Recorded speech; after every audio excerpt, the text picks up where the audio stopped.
This is ulica Limanowskiego, which was a central street in the Kraków ghetto.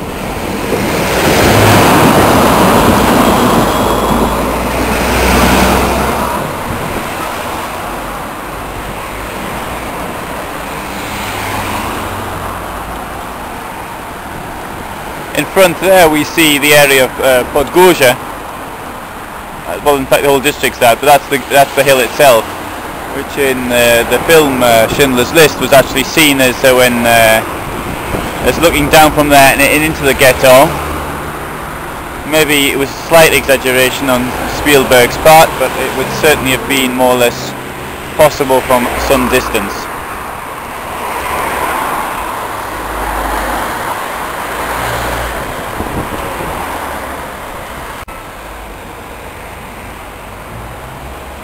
Now here we have ulica Lwowska.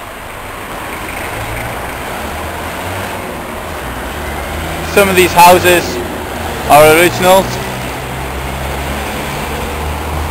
others are redone up, such as this post office, which may well be original, and others are completely new, such as this block here.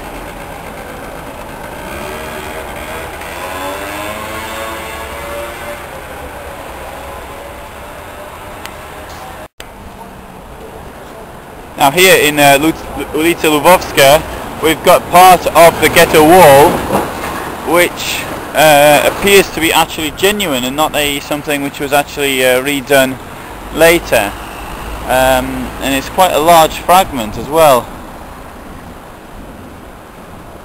The wall had this funny round thing at the top which meant to be like a matzeva, a Jewish gravestone.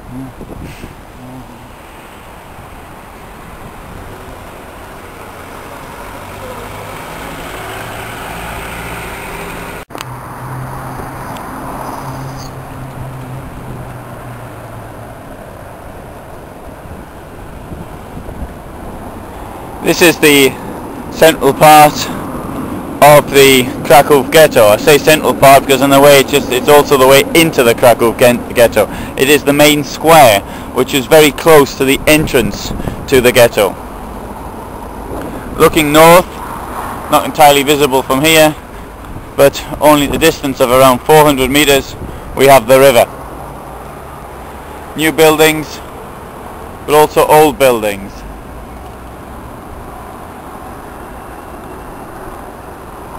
These chairs representing the people who are no longer here to sit on them are well, which is probably no longer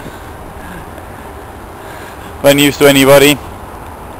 And in front there is the chemist which well known as being one of the people, a Catholic chemist who worked in the ghetto itself, noted for his humanity and how he attempted to help the poor people in the ghetto.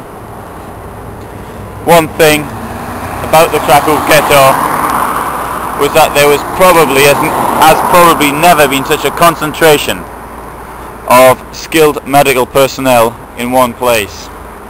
There were so many doctors in here that no major epidemics broke out at all, despite the fact they had nothing to fight them with. They managed to stop that happening. Obviously Warsaw as well had a huge concentration of doctors who left for us works on starvation disease, for example, things they could actually study as they were happening. People who thought that their own lives were forfeit, but in that forfeiture they could actually leave something for others, such as indeed studies on starvation disease.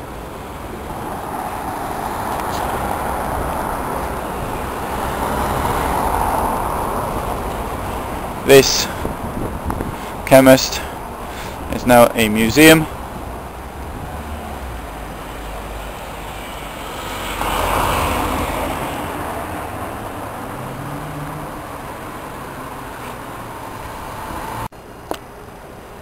This square has been done up. I mean, it wasn't like this the last time I was here.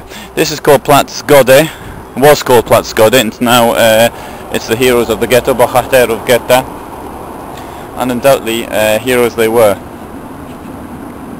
Of 17,000 people or so lived in Kraków, Jewish people lived in Kraków in 1940, making up roughly around 12.5% of the population. The Jewish people were forced to come in here.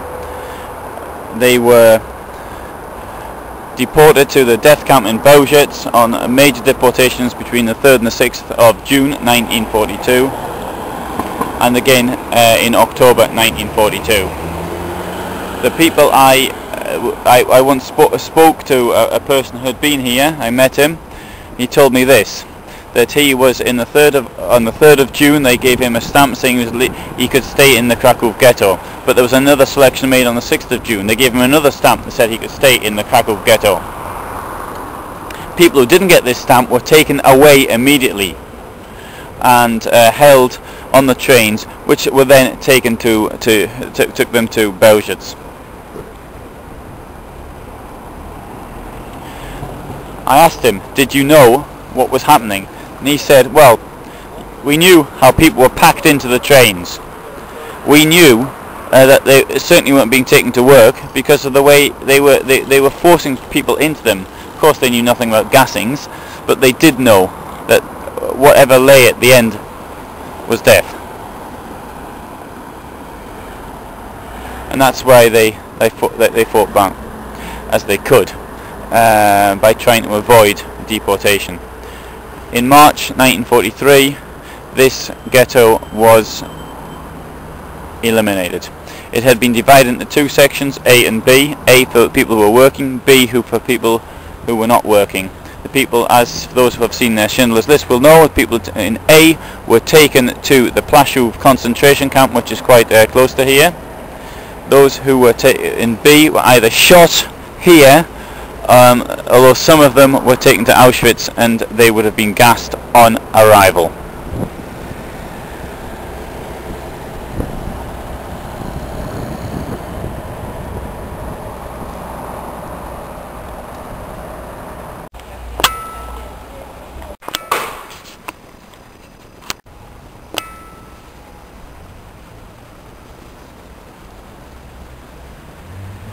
So unlike Warsaw, for example, the ghetto here has largely survived.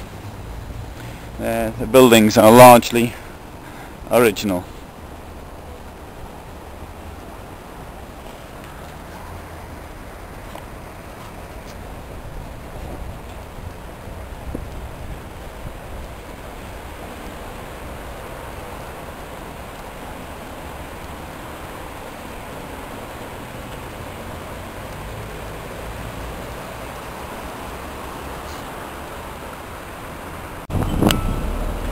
So one of the gates into the ghetto actually stood at this spot where I am now. I'm now actually outside the ghetto.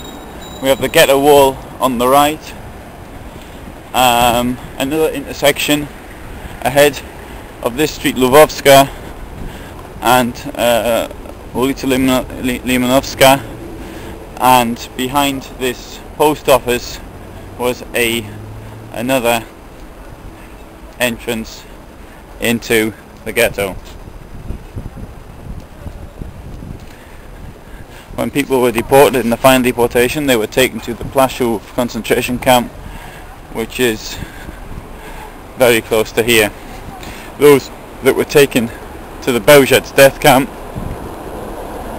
were forced to walk up this road here to a railway station 5 or 6 kilometers further on, loaded onto trains, and then they were taken to Belzec. Those that were taken to Plaszów obviously went there on foot. Plaszów became connected to the rail network, and people were transported from Plaszów to other camps were then transported by rail.